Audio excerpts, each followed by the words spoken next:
Welcome back everybody to another video with me, Mystical Plays, and today's topic is roofs. So as you can see behind me, I have a few examples here of how to make nice looking roofs. So the first thing I would like to go over is just some general advice, just some general guidelines to building roofs. And so the first thing I would like to show you today is, if you have this little build here, and as you can see, we have a dark oak roof and we have a spruce wall. And that's because the roof is usually always darker than the wall, and just try to keep this in mind when you're building.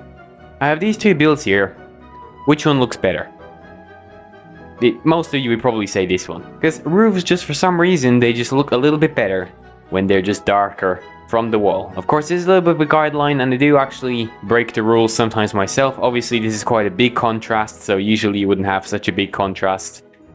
And I guess it's fine sometimes, you know, to have the roof be a lighter color than the build, but usually you want to have the roof darker. Now we should move on to the next thing. As you can see, the build on the right, the frame of the roof is extremely wide. And the thing about roofs is, the frame of the roof, so like the this sort of triangular shape, usually always goes on the shorter side. So it would be on this side, and then the roof would just extend along the house. So like this one here. We have the frame of the roof, the little triangle, the front bit of the roof is here, and then the long bit goes along the long side of the wall, not the other way around. And again, this is just a bit of a guideline, like you can build however you want, but we're going off of the basis of real life here, and yeah, in real life, good luck getting a permit to make this. I'm just saying, you know, like, because the wall here is extremely low compared to like how tall it is here in the middle.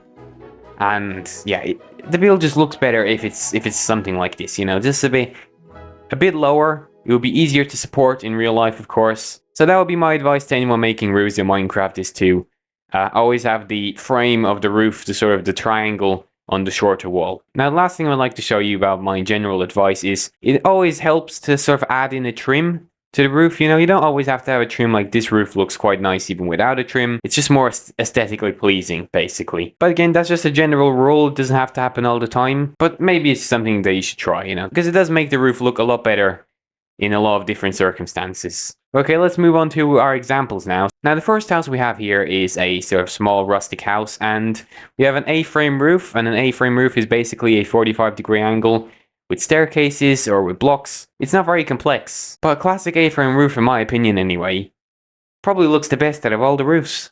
It probably does, you know, it is very simple to make. It's easy for everyone can make an A-frame roof. You know, obviously you can add in a little bit of detail like I did with the grass on the top, and just sort of a little bit of ruggedness, and also I textured it, you know, to make it look like there's been rain coming down the roof. And we also have a trim of tuff around the side of the roof, so like nothing too complex, but as you can see, it works quite nicely. It works quite nicely with this house. And also a lot of people would point out that, yeah, I didn't put an overhang on this side, and you know, you're probably wondering, like, why wouldn't I put an overhang on the roof? And well, not every roof needs an overhang. That's also another little tip I would give, that sure, I'd made overhang on this roof, and that's true, but no overhang on this roof. Why? Well, I'm just trying to sort of simulate reality, and as you know, in reality, we don't really do overhangs that much, and it just looks better without the overhang, to be honest. Like this, in this example specifically, you know. But as you can see, like in the next example, the overhang's back, you know, but that's just because it's a different kind of house. All right, but moving on to our next build, and as you can see here, this is a sort of classic medieval house that I have here, and it's quite big, so, you know, I added in more detail. Obviously, I have a bit more depth happening. As you can see, it's a 2-block overhang this time, and the bigger your build is, you know, the more depth you can add in, and the more overhangs. You know, you could even have a 5-block overhang if your build was big enough. But as you can see, we have a very sort of steep roof for this example, and that's because, you know, medieval houses, I'm not entirely sure where the style originated. I'm guessing mid to North Europe. And, you know, in Europe, especially if you're in the north, you get a lot of snow. So that's why the roof is so steep. Is, you know, if you get any excessive snowfall, then the roof should be able to deal with that quite nicely. Also, for this build, I textured the roof to make it look a bit more aesthetically pleasing. Because, you know, it gets a bit boring sometimes if you just have a cobbled deep slate roof, or a stone brick roof, or just a spruce plank roof.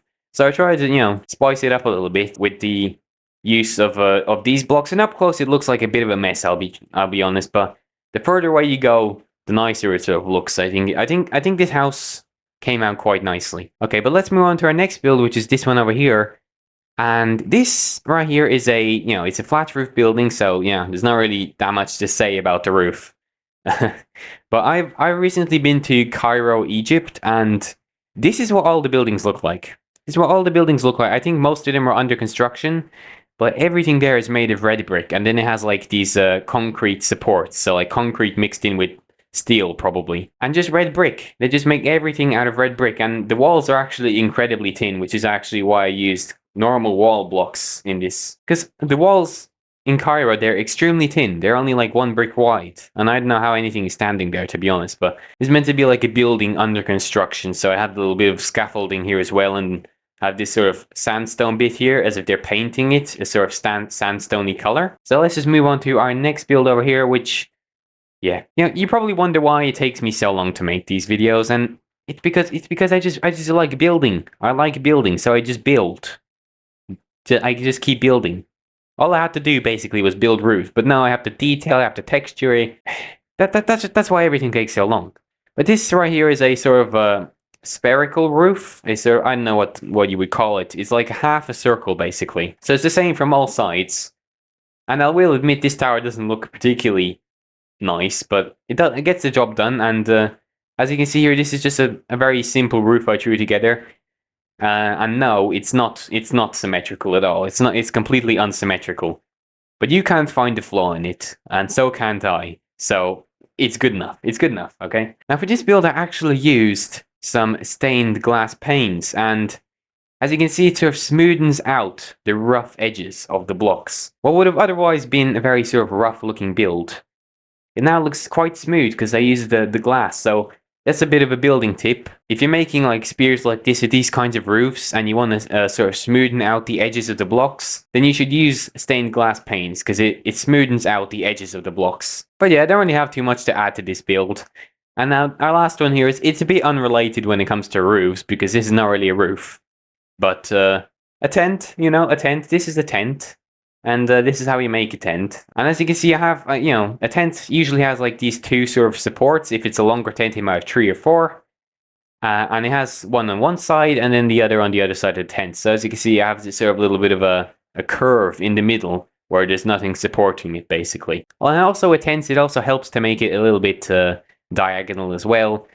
As diagonal builds, in my opinion, I don't make too many diagonal builds. I'm not very good at making diagonals. And I must say, it looks a whole lot better with the diagonal. And of course, there's lots of different kinds of roofs you can make in Minecraft. This is not even scratching the surface. This is just, a little bit of my advice when it comes to making different kinds of roofs. So I hope you found this video informative and happy roofing, I guess. So yeah, okay. Bye.